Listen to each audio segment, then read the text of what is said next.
Hey Zinesters, I'm here with Bakpak Durden. Say hello. We're going to be talking today about a few things, but first we're going to start with introductions.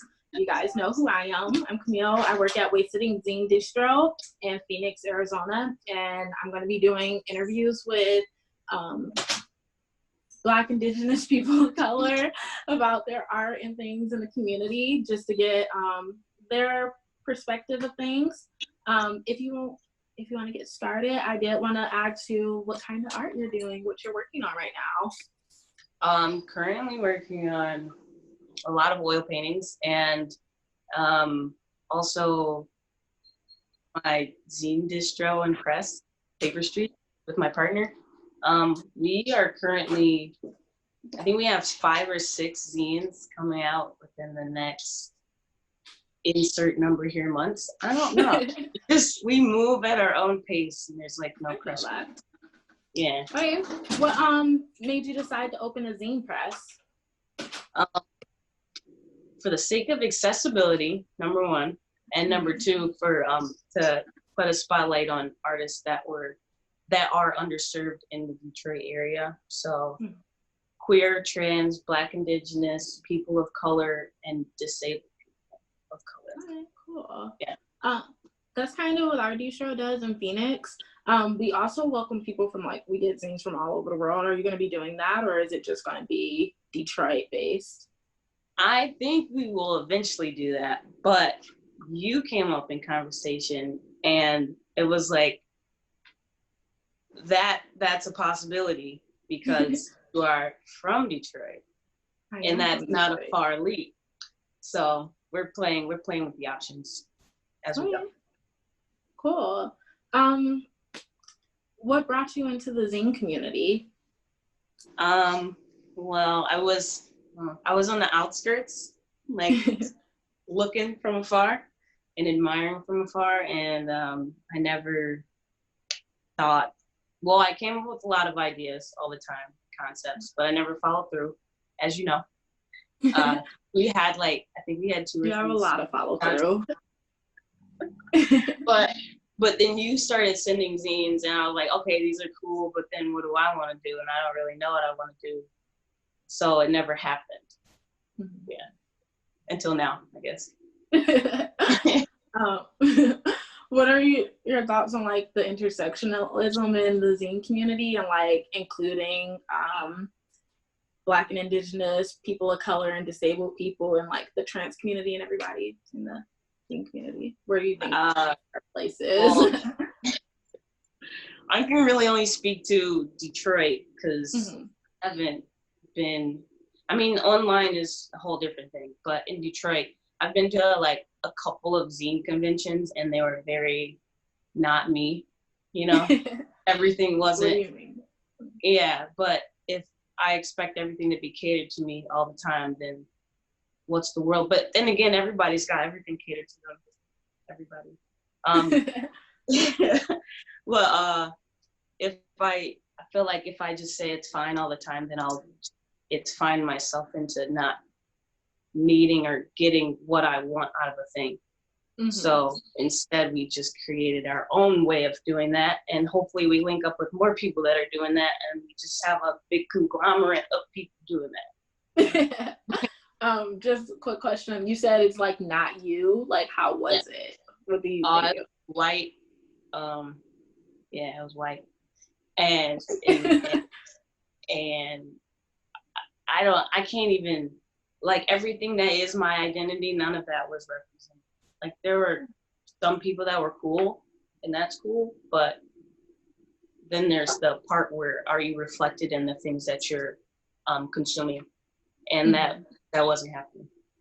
Yeah, I get that. In my last video, I was talking about how zines were started by people of marginalized peoples, and lately it's been kind of overrun with not saying it's a bad thing, but white men and how they feel, and I do enjoy some things like that, but it's nice when I pick up a zine and it's a Black girl saying something to me, and I can read that and I can feel what she's feeling, and it's not even always something that I'm interested in, but knowing that she made it, I'm like, oh yeah, I can kind of relate to this. Yeah. So that's cool. How do you think being Black and queer affects your movement in the community? Depends on the community, but I'll speak on the overall art and zine community.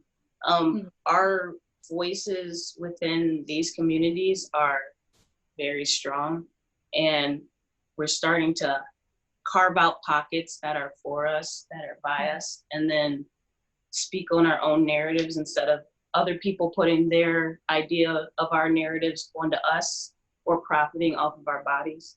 So I think that that's a strength, and I'm pretty proud of that, or to be part of that also.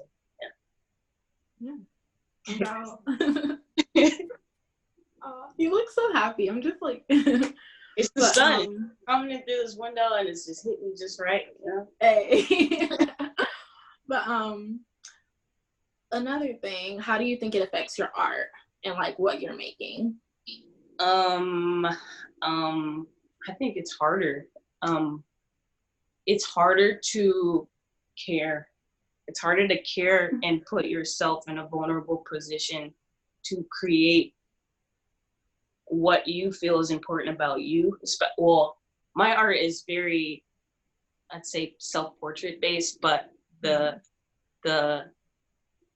subject of the self-portrait changes. So it could be a portrait of somebody else, but it could still be a self-portrait of me because that person is looking at me. You know what I mean? Yeah. So that in itself is hard to do. But if you just do scribbles and shit and it doesn't mean shit, then then that's easy. That's so easy.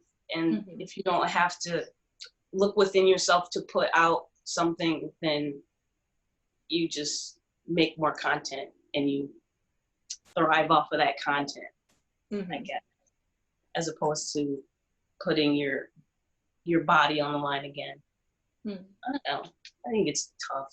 It's draining. It's exhausting, but I still do it. You still do it too.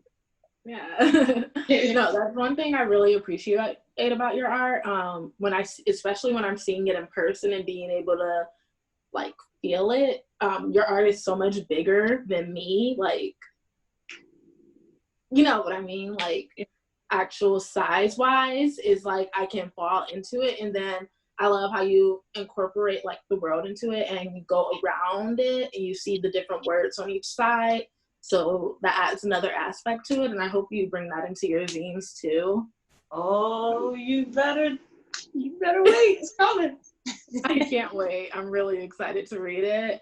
I'm just gonna talk about shit. That's my favorite thing to do. Is talk shit. I'm glad that you're sharing it with the world, and it's going to be in this way that you can get it more out there in this paper. What do you think needs to change and be more like inclusive in the community for people like us to feel encouraged to create art? All right, the question of all questions. I feel like inclusivity is kind of like placating and patronizing, but I don't even know another word to like. It's just like leave us alone to do our thing, but also invest in our story because it's important. You know what I mean? And then oftentimes the loudest people are the ones with the least to say. So they're just scribbling and shit, and they're like, "Look at my thing." It's like that doesn't. What does that mean? I don't get it. I honestly don't get it. I don't get art, if I'm being honest. But I try. And I look for people's stories and their narratives and what they're trying to say and who they are and where they come from and their backgrounds and all that.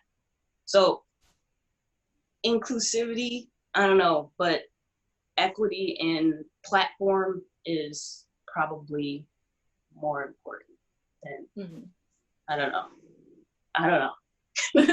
What do you think we need to do? Like what other people, not so much us, but like what other people need to do to like be better allies so we can have that space and we can have that equity in the platform? Well, there was that time, I don't know time anymore, but I think it was a month ago when everybody was like, amplify melanated voices, and they were posting their favorite Black artists, favorite trans Black artists, favorite, like the list goes on and on. But that seemed that was an easy thing to do, and if there's more easy things to do, and I think people will do it, then that'll happen. But also sometimes there's no follow through with that. So unclear. I mean, my partner is a non-Black person of color, and she's often asking herself that, and asking her friends that, and asking me that same question. But I think asking the question is probably the first step. Awesome. Last question I have for you. Well, actually, almost last question. We're getting there. What are you doing to like take care of yourself? It's like a really stressful time in the world, and like I've been feeling it a lot. I know you've been feeling it. Everybody around me, it's been a big thing. But like, how have you been dealing with that and making sure you're okay? I think the first thing I've been doing is setting a lot of boundaries, and holding myself and other people accountable to those boundaries. But also, I bought some Legos. I've been building Legos and trying to get my lizard to ride on the car. It didn't work, so that's cool. Next time. We've been growing a lot in the garden, and I started growing a lot of flowers, and that's fun. I grew like a little sensitive plant, so when you touch it, it's like, oh my God, I want one of those so badly. I've been growing a lot of pothos, so. The plant game, it's a whole other thing, but I love it. And I started developing my own photos, and that was fun, or it still is fun. Developing it at home or like in a studio? What's your setup? I'm doing color only, because in a 2-bath situation and a 2-reel situation, so it's not the worst. And at first I blacked out an entire room because my changing bag never came in the mail, and then it came. I was like, all right, so I won't be sweating as much. It's gonna be cool. I won't feel impending doom. But yeah, it's been like a meditative thing. Yeah, I feel that. That's been a big thing for me too. Yeah. When I first moved out here, I was developing film in my dorm room in like the little wardrobe. So anything you gotta do, you do it. You gotta do it. Gotta do it. You wanna give us a little, you have screen sharing or are you on the phone? I'm on, what is this, iPad? I'm on an iPad too, but I didn't wanna show everyone your art. Just give us a little view of that. Get some close up. Ooh. Is that lobster? Yeah, that's lobster. That's Leon. That's a little tiny middle finger. That's my big head. That's a blanket, I think. You know, the things. Postcard, coffee. Okay. Yeah.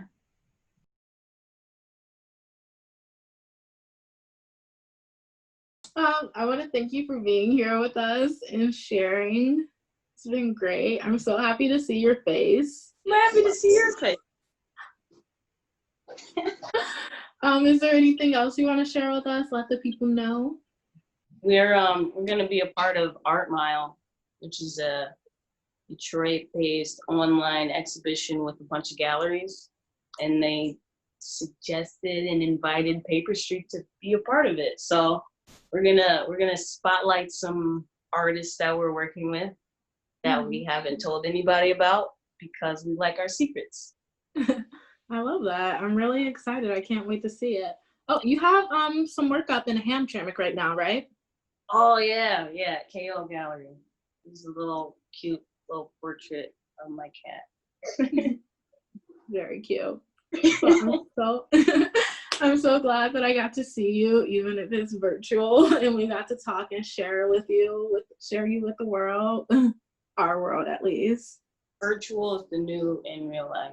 So Yeah. yeah. Well, we're living in the future. Maybe the apocalypse, but who knows? All of the above. 2020, it's happening.